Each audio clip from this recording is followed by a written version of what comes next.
Frustration with fights inside JCPS schools. Parents are fed up with the violence since JCPS doesn't expel students. In this WDRB Investigates follow-up, we reveal the thousands of fights in schools during the last school year. Fights like these, all too common at JCPS schools. Everybody wants to just have chaos and film it. There needs to be more cameras in the schools.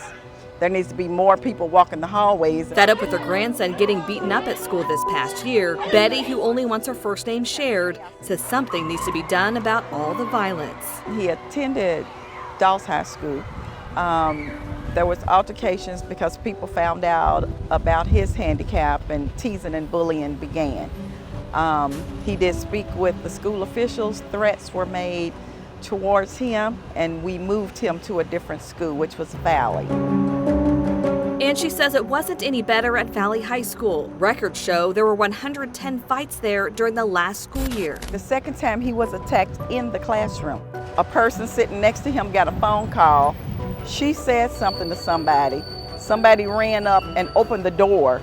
A kid ran in and attacked him while he was in his desk from behind, and he didn't know this kid. In our story last month, we showed in the first 155 days of school, there were nearly 96 fights at JCPS schools per day. Now updated JCPS numbers show there were about 1,600 fights in just the last 20 days of school. That's more than 16,000 fights for the entire school year for student-to-student and student-to-staff fights. And adding the nearly 1,400 incidents of violence that can include assault, sex abuse, and terroristic threatening, there were 102 fights and violent incidents per day. What is your fear if your grandson returned to that same school? That it'll happen again. There's no consequences to what the kids do.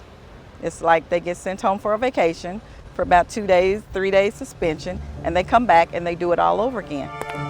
While JCPS touts that fights are down from previous school years, the downward trend isn't an exact comparison. That's because the district now codes the fights differently than years past. If you and I got into a fight, that would have counted as 2 incidents.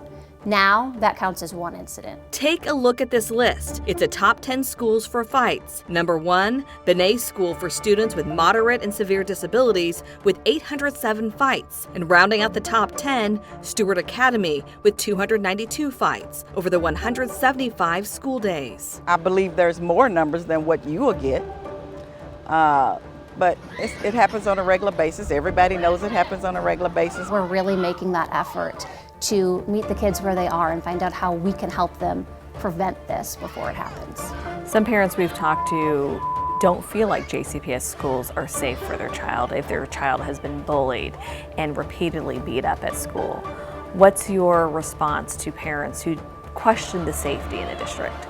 I would say, again, reach out to the schools. Talk to your principal, talk to the administrators. What do you want to say to JCPS? I don't understand why the school doesn't press charges.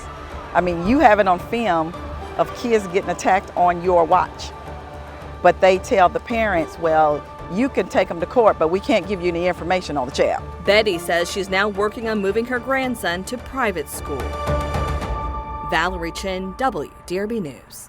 If you have information about this story or any story you think our Investigates team should look into, you can email us at investigate@wdrb.com or call 502-322-1297.